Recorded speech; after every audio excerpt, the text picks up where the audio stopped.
ആന്റോ മറുപടി നൽകാം. സ്മൃതി, ഞാൻ ഈ 10 വർഷം മുമ്പുള്ള കഥകളെ കുറിച്ച് പറയാനുണ്ടെങ്കിൽ നമുക്ക് കുറെ കാലം മുമ്പെന്ന് തുടങ്ങണം. RSSന്റെയും ജനസംഘത്തിന്റെയും പിന്തുണയോടുകൂടി ആദ്യമായിട്ട് കേരള നിയമസഭയിലെത്തിയ പിണറായി വിജയൻ എന്ന യുവ MLA യുടെ ചരിത്രം തൊട്ട് ഇങ്ങോട്ട് നിലമ്പൂർ ബൈ ഇലക്ഷന്റെ സമയത്ത് ഹിന്ദു മഹാസഭയുടെ മഹാത്മാഗാന്ധിയെ വെടിവെച്ചു കൊന്ന ഇതിന്റെ പാപഭാരം പേറുന്ന ഹിന്ദു മഹാസഭയുടെ പിന്തുണ സ്വീകരിച്ച വിജയരാഘവൻ എന്ന പോളിറ്റ് ബ്യൂറോ മെമ്പറുടെ നിലപാടിനെ കുറിച്ചിട്ട് RSSുമായിട്ട് പല കാലങ്ങളിൽ കൂടിച്ചേർന്ന് പോയിട്ടുണ്ടെന്ന് പറഞ്ഞ പാർട്ടി സെക്രട്ടറി MV ഗോവിന്ദന്റെ നിലപാടിനെ കുറിച്ച്. അപ്പൊ ഇങ്ങനെ ഒരുപാട് കാര്യങ്ങളെ കുറിച്ച് നമുക്ക് പറയാനുണ്ട്. അപ്പൊ അതുകൊണ്ടാണ് ഞാൻ പറഞ്ഞത് 10 വർഷം മുമ്പുള്ള കഥകളെ കുറിച്ച് അധികം പറയാതിരിക്കുന്നതാണ് എന്തുകൊണ്ട് അരുൺകുമാറിന്റെ പാർട്ടിക്കും മുന്നണിക്കും നല്ലത്. ഇനി നിങ്ങൾക്ക് RV ബാബുവിന്റെ പുസ്തകത്തെയാണ് കൂടുതൽ വിശ്വാസമെങ്കിലും എനിക്ക് പറയാനില്ല. കാരണം ഇപ്പോ സംഘപരിവാറിനും CPMനും ഒരേ സ്ഥലത്തു നിന്നാണല്ലോ പുസ്തകം അടിച്ച് വിതരണം ചെയ്യുന്നത്. അപ്പൊ അതുകൊണ്ട് ചിലപ്പോൾ നിങ്ങൾക്ക് വിശ്വസിക്കാം, ഒരേ പാർട്ടി ക്ലാസ് ആയിരിക്കാം. പക്ഷെ ഞാനൊരു കാര്യം പറയാം. നിയമത്തെക്കുറിച്ചാണ് അദ്ദേഹം പറഞ്ഞത്. നിയമത്തെക്കുറിച്ച് പറയുമ്പോൾ ആലപ്പുഴ ലോക്സഭയും തൃശ്ശൂർ ലോക്സഭയും ഒക്കെ നമുക്ക് ഇഴകീറി പരിശോധിക്കണം. നിയമത്ത് 2011 അത് ഞങ്ങൾ ഘടകകക്ഷിക്ക് കൊടുത്ത സീറ്റാണ്. ചാരുപാറ രവിയാണ് മത്സരിച്ചത്. അദ്ദേഹത്തിന് 20,248 വോട്ടാണ് കിട്ടിയത്. പക്ഷെ 2016 സുരേന്ദ്രൻ പിള്ളയ്ക്ക് സീറ്റ് കൊടുത്തപ്പോൾ 13,000 വോട്ടായിട്ട് അത് കുറഞ്ഞു. 13,800 ചില്ലം വോട്ടായിട്ട് കുറഞ്ഞു. അതായത് 6,500 വോട്ടിന്റെ വ്യത്യാസമാണ് ഏകദേശം ഉണ്ടായിട്ടുള്ളത്. പക്ഷേ ആ 2016 രാജഗോപാൽ ജയിച്ചത് 24,000 വോട്ടിന്റെ ഭൂരിപക്ഷത്തിലാണ്. ശിവൻകുട്ടിയേക്കാൾ 24,000 വോട്ടിന്റെ 4,000 വോട്ടിന്റെ ഭൂരിപക്ഷത്തിൽ. അപ്പോ രാജഗോപാലിന്റെ വോട്ട് വിഹിതം കൂടിയിരിക്കുന്നത് 2011 നിന്ന് 16 ആവുമ്പോൾ 43,000 നിന്ന് 67,000 ആയിട്ട് കൂടിയിട്ടുണ്ടെങ്കിൽ 24,000 വോട്ട് രാജഗോപാൽ വർദ്ധിപ്പിച്ചിട്ടുണ്ട്. UDFൽ നിന്ന് പോയ 6,500 വോട്ടിന്റെ പാപഭാരം മാത്രം നമ്മൾ ഏറ്റെടുത്ത പോരെ? അങ്ങനെ നിങ്ങൾ പറയുന്ന കണക്കനുസരിച്ച് മറിഞ്ഞു പോയതാണെങ്കിൽ 6,500 വോട്ടിന്റെ ഉത്തരവാദിത്തം ഞങ്ങൾ ഏറ്റെടുത്താൽ മതി. ബാക്കിയുള്ള 18,000 വോട്ടിന്റെ ഉത്തരവാദിത്തം അരുൺകുമാറിന്റെ പാർട്ടി ഏറ്റെടുക്കുമോ എന്നുള്ളതാണ് ചോദ്യം.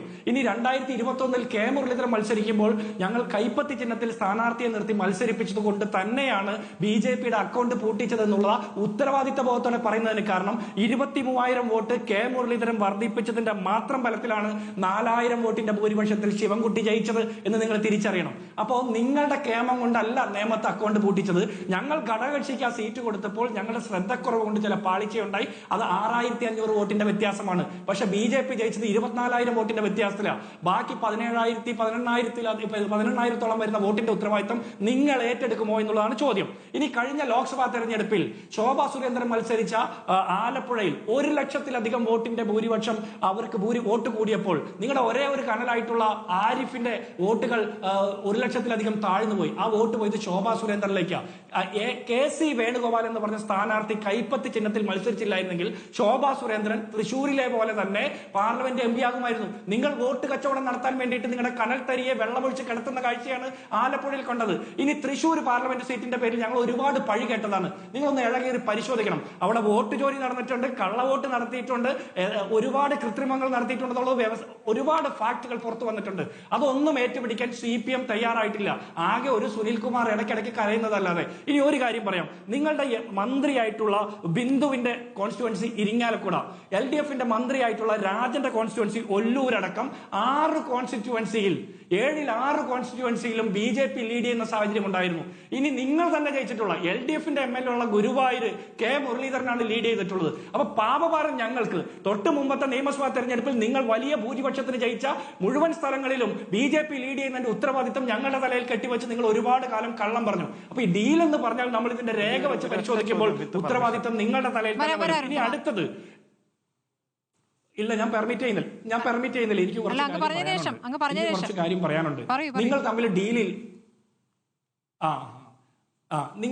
ഡീൽ ഇല്ലെങ്കിൽ കഴിഞ്ഞ ലോക്സഭാ തെരഞ്ഞെടുപ്പിൽ പ്രധാനമന്ത്രി തൃശ്ശൂർ പ്ലീസ് സംശയം നമുക്ക് സംശയം തീരില്ല. അപ്പൊ അതുകൊണ്ട് ഞാൻ പറയട്ടെ.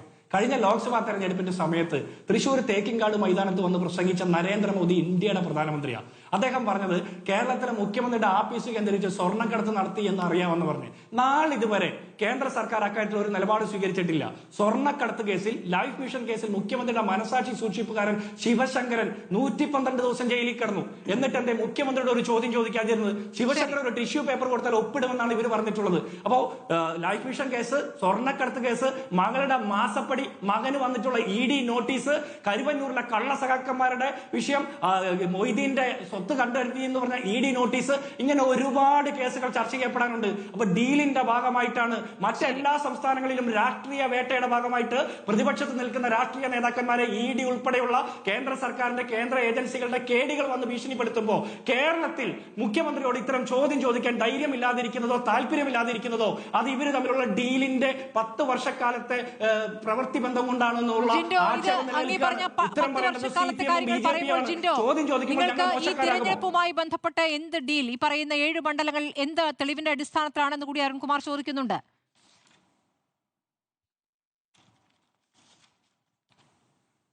അല്ല, ഞാൻ ചോദിക്കട്ടെ, ഈ മണ്ഡലങ്ങളിൽ മത്സരിക്കുന്ന സ്ഥാനാർത്ഥികൾ, ഇപ്പൊ സ്ഥാനാർത്ഥികൾ പൊളിറ്റിക്സ് പറയണമെന്നാണല്ലോ CPM പറയുന്നത്. ഈ മണ്ഡലങ്ങൾ ഇപ്പോ ശബരിമല നിലനിൽക്കുന്ന മണ്ഡലത്തിലെ NDAയുടെ സ്ഥാനാർത്ഥി പറയുന്നത് ഈ വിഷയം, ഈ തെരഞ്ഞെടുപ്പ് കാലത്ത് ഞങ്ങൾ ശബരിമല വിഷയം ചർച്ച ചെയ്യില്ലെന്ന്. NDAയുടെ BJPയുടെ സ്ഥാനാർത്ഥിയുടെ ആദ്യത്തെ സ്റ്റേറ്റ്മെന്റാണ്. അത് കഴിഞ്ഞ് കുമ്മനം രാജശേഖരൻ തിരുത്തി എന്നാ പറയാം. പക്ഷെ സ്വാഭാവികമായിട്ടുള്ള പ്രതികരണം പിന്നീട് ആസൂത്രിതമായിട്ട് തിരുത്തുന്നതിൽ വലിയ അർത്ഥമില്ല. ഇവർ ശബരിമല വിഷയം NDA ചർച്ച ചെയ്യാത്തതിന് കാരണം എന്താ? ശബരിമലയിൽ സ്വർണ്ണക്കൊള്ള നടത്തി ശാസ്താവിന്റെ സ്വർണം കട്ടത് CPMന്റെ സഖാക്കന്മാരുടെ നേതൃത്വത്തിലാണെന്നുള്ള വസ്തുതകൾ ചർച്ച ചെയ്യപ്പെടേണ്ട എന്നുള്ളത് NDAയുടെ BJPയുടെ താല്പര്യമാണ്. ആഗോള അയ്യപ്പ സംഗമത്തിന്റെ മറവിൽ നടന്ന കോടിക്കണക്കിന് രൂപയുടെ കൊള്ളയെക്കുറിച്ച് ചർച്ച ചെയ്യേണ്ട എന്നുള്ളത് BJPയുടെ താല്പര്യമാണ്. ഇവിടെ KPCCയുടെ നേതൃത്വത്തിൽ വിശ്വാസ സംരക്ഷണ ജാഥ നടത്തുകയും നിരന്തര സമരങ്ങളുമായിട്ട് തെരുവ് നിറയുമ്പോൾ BJPയും അതുപോലെയുള്ള സംഘടനകളും NDA അടക്കമുള്ള ആളുകൾ പിണറായി വിജയന് പാദസേവ ചെയ്യുന്ന തിരക്കിലായിരുന്നു. ഇനി ഒരു കാര്യം കൂടി, യുവതി പ്രവേശനവുമായി ബന്ധപ്പെട്ട വിഷയത്തിൽ അവർ U-turn അടിച്ചു. ആ വിഷയവും NDAക്ക് അതുപോലെ അമ്പലക്കള്ളന്മാരെ, സാധാരണക്കാരെ മുതൽ ശബരിമല ശാസ്താവിനെ വരെ കൊള്ളയടിക്കുന്ന അമ്പലക്കള്ളക്കന്മാരെ വിചാരണ ചെയ്യേണ്ട, വിലക്കയറ്റം മുതൽ നികുതി ഭീകരത വരെ സകലമായ മനുഷ്യരെ ബാധിക്കുന്ന ഒരു രാഷ്ട്രീയ വിഷയങ്ങളിലും NDAക്കും BJPക്കും ടേക്കില്ല. ഈ പുത്തൻകുരിശിൽ പറഞ്ഞ സഖ്യത്തെ കുറിച്ച് 2 തവണ പറഞ്ഞുകൊണ്ടാണ് ജിൻഡോ അതിനോട് മറുപടി. ഞാൻ ചോദിക്കട്ടെ സ്മൃതി, അമേരിക്കയിൽ പോയപ്പോ പിണറായി വിജയന്റെ അടിവസ്ത്രം എടുത്തു കൊടുത്ത് അച്ഛനെ പോലെ പരിചരിച്ചത് സാബുവും ജേക്കബാണെന്ന് പറഞ്ഞിട്ട് പിണറായി വിജയൻ ഇതുവരെ അതിനെ എതിർത്തിട്ടുണ്ടോ? ഡിസോൺ ചെയ്തിട്ടുണ്ടോ? അച്ഛനെ കുറിച്ചും മകളെ കുറിച്ചിട്ടും എനിക്ക് പറയാനുള്ളത് വിളിച്ചു പറഞ്ഞാൽ അച്ഛനും മകളും കൽത്തുറങ്കിൽ കിടക്കുമെന്ന് സാബുവും ജേക്കബ് വിളിച്ചു പറഞ്ഞിട്ട് ഇവരാരെങ്കിലും തിരുത്തിയിട്ടുണ്ടോ? കഴിഞ്ഞ ലോക്സഭാ തെരഞ്ഞെടുപ്പിൽ കോൺഗ്രസിന്റെ 2 MP ചാലക്കുടിയിലും എറണാകുളത്തും മാത്രമാണ് 2020 സ്ഥാനാർത്ഥിയെ നിർത്തിയത്. എന്തുകൊണ്ടാണെന്നറിയോ? ആലപ്പുഴയിൽ ഒരേ ഒരു കനൽത്തരികളോടത്ത് പോയി 2020 മത്സരിക്കാതിരുന്ന കോൺഗ്രസിനെ തോൽപ്പിക്കുക എന്നുള്ളത് സംഘപരിവാർ താല്പര്യങ്ങൾ കാലങ്ങളായിട്ട് നടപ്പാക്കുന്നതാണ് 2020യുടെ നിലപാട്.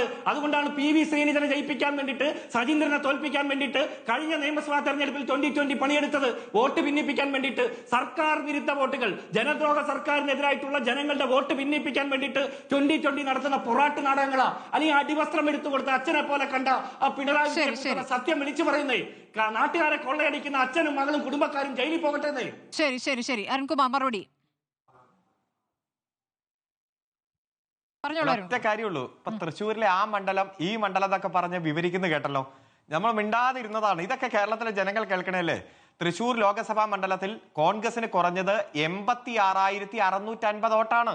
ഞങ്ങൾക്ക് 18 മണ്ഡലങ്ങളിലും തിരിച്ചടി കിട്ടുമ്പോഴും ഞങ്ങൾക്ക് തൃശ്ശൂർ മണ്ഡലത്തിൽ 16,500 വോട്ട് കൂടി. അതുകൊണ്ട് ഇത്തരത്തിലൊക്കെ ചർച്ചയുടെ ഭാഗമായിട്ട് താങ്കൾ വിവരിക്കണം, ജനം കേൾക്കട്ടെ. പിന്നെ കുറെ കേസുകളുടെ കാര്യം പറഞ്ഞല്ലോ. 12 തവണ നിങ്ങൾ ഹൈക്കോടതി പോയില്ലേ? 6 തവണ സുപ്രീം കോടതി പോയില്ലേ? ഏതെങ്കിലും ഒരു കേസിൽ നിങ്ങൾ ഉന്നയിച്ച വാദം ശരിവെക്കുന്ന സാഹചര്യം ഉണ്ടായോ? ഞാൻ പറഞ്ഞല്ലോ, 2 തവണ ഹൈക്കോടതി സുപ്രീം കോടതി ഗുഡ് ഗവേണൻസ് തന്നു. ഇപ്പം മുഖ്യമന്ത്രിയുടെ മകൾക്കെതിരെ ആരോപണം പറഞ്ഞു. മാത്യു കുഴൽനാടൻ ഓടിയ ഓട്ടം, രേഖ എന്ന ഒരു അക്ഷരം പറഞ്ഞാൽ 10 ലക്ഷം രൂപ താങ്കൾക്ക് ഫൈൻ അടയ്ക്കുമെന്ന് പറഞ്ഞ് ഓടിയ ഓട്ടം, ക്യാമറ, ജലമെട്രോ, KI ഫോൺ, സ്പ്ലിംഗർ, അതുപോലെ ഡേറ്റ, നവകേരള സർവേ, ഇതൊക്കെ നമ്മുടെ മുന്നിലുണ്ട്. അതുകൊണ്ട് ഇനിയും 15 ദിവസം ചർച്ചയിൽ വന്ന് ഇങ്ങനെയൊക്കെ കേരളത്തിന്റെ ഗവൺമെന്റ് അതുപോലെ പരാതി, കോടതി, ഇതൊക്കെ പറയണം, അന്വേഷണ ഏജൻസി എല്ലാം പറയണം. അല്ല, ഞാൻ ചോദിക്കട്ടെ സ്മൃതി, റിട്ടയർഡ് ആകുന്ന ചീഫ് ജസ്റ്റിസ് പിണറായി വിജയന്റെ സൽക്കാരം വാങ്ങുന്നത്, അതുപോലെ തന്നെ ലോകായുക്തയുടെ ജഡ്ജിമാര് പിണറായി വിജയന്റെ സൽക്കാരം വാങ്ങുന്ന കാഴ്ച കേരളത്തിൽ നമ്മൾ കണ്ടതാ. ജഡ്ജിമാരുടെ എല്ലാ വിധികളും വെയിറ്റ് ചെയ്യും, ഞാൻ മറുപടി പറയാം. വെയിറ്റ് ചെയ്യും. താങ്കൾ സംസാരിക്കുമ്പോൾ ഞാൻ ഇടപെട്ടില്ലല്ലോ. താങ്കൾ എന്തിനെത്ര പേടിക്കുന്നേ? ഞാൻ പറയുന്നത് കേൾക്കുമ്പോൾ താങ്കൾ ഭയക്കുന്നതില്ല. താങ്കൾ വെയിറ്റ് ചെയ്യും. എന്റെ മറുപടി എനിക്ക് ഒരു മിനിറ്റ് മതി. എനിക്ക് ഒരു മിനിറ്റ് മതി. കേൾക്കാം ജിൻഡോ പറയുന്നത് കേൾക്കാം. ജിൻഡോ പറയൂ. അരുൺകുമാർ, ഞാൻ പറയുമ്പോ താങ്കൾ എന്തിനാണ് ഭയപ്പെടുന്നത്? താങ്കൾ എന്തിനാ ഭയപ്പെടുന്നത്? സാധാരണക്കാരന്റെ പണം എടുത്ത് സർക്കാർ ഖജനാവിൽ നിന്ന് പണം എടുത്ത് ചെലവാക്കിക്കൊണ്ട്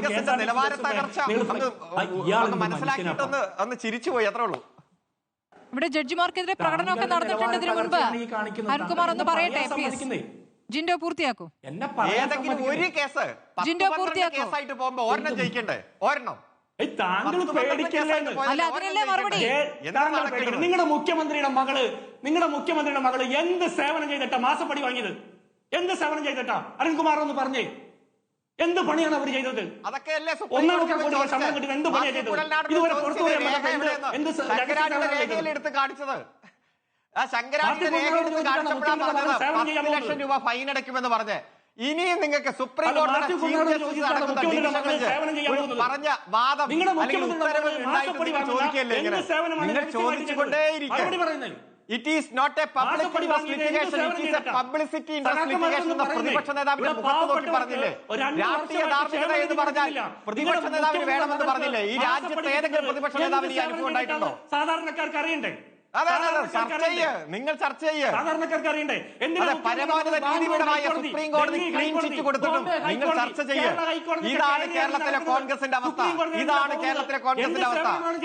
ഏതെങ്കിലും ഒരു കേസ് 12 കേസായിട്ട് പോയതല്ലേ ഹൈക്കോടതിയിലും സുപ്രീം കോടതിയിലും? ഒരു പരാമർശം എന്തായിരുന്നു? ഡേറ്റ നവകേരള സർവേ ഇപ്പൊ എങ്ങനെ തകർക്കുമെന്ന് പറഞ്ഞ് പോയതല്ലേ ഡൽഹിക്ക്? ഗുഡ് ഗവേണൻസ് കേരളത്തിൽ സുപ്രീം കോടതി പറഞ്ഞ വിധി മേടിച്ചു തന്നിരിക്കുന്നു. ഇത് തന്നെയാണ് ജനങ്ങളോട് ഞങ്ങൾ പറയുന്നത്. സുപ്രീം കോടതി പറഞ്ഞ ഗുഡ് ഗവേണൻസ് ആണ് കേരളത്തിൽ നിന്ന് ഞങ്ങൾ ജനങ്ങളോട് പറയുക. ഇത് ജനങ്ങൾ അനുഭവത്തിൽ നിന്ന് മനസ്സിലാക്കുക ഗുഡ് ഗവേണൻസിനെ കുറിച്ച്. ആ ഗുഡ് ഗവേണൻസിന്റെ ഭാഗമായിട്ടാണ് ആന്തൂരിലെ സാജൻ തൂങ്ങി മരിച്ചത്. ഗുഡ് ഗവേണൻസിന്റെ ഭാഗമായിട്ടാണ് മാഞ്ഞൂരിലെ വ്യവസായി ഗുഡ് ഗവേണൻസിന്റെ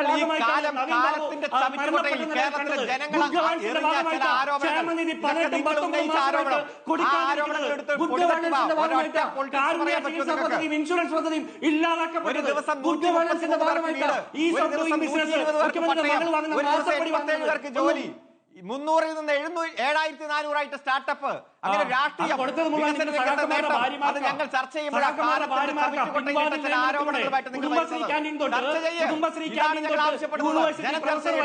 തസ്തികയിൽ പിൻവാതിലൂടെ നയമനം നടത്തുന്ന ഞങ്ങൾ അധികാരത്തിൽ വന്നാൽ കേരള ബാങ്ക് തുരങ്കപാത ഞങ്ങൾ അനുവദിക്കില്ല.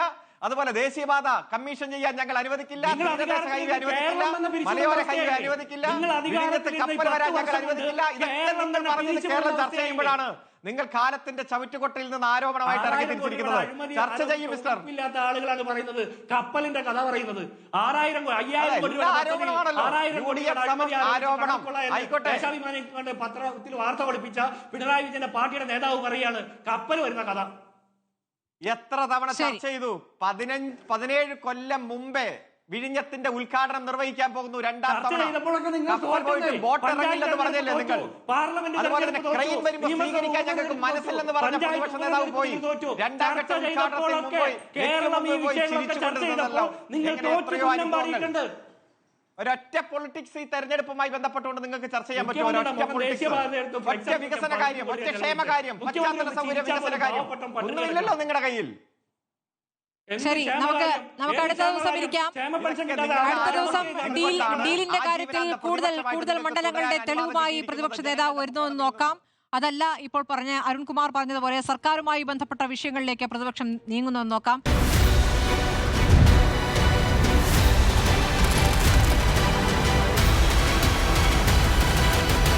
ഡിബേറ്റ് വിത്ത് സ്മൃതി പരുത്തിക്കാട്.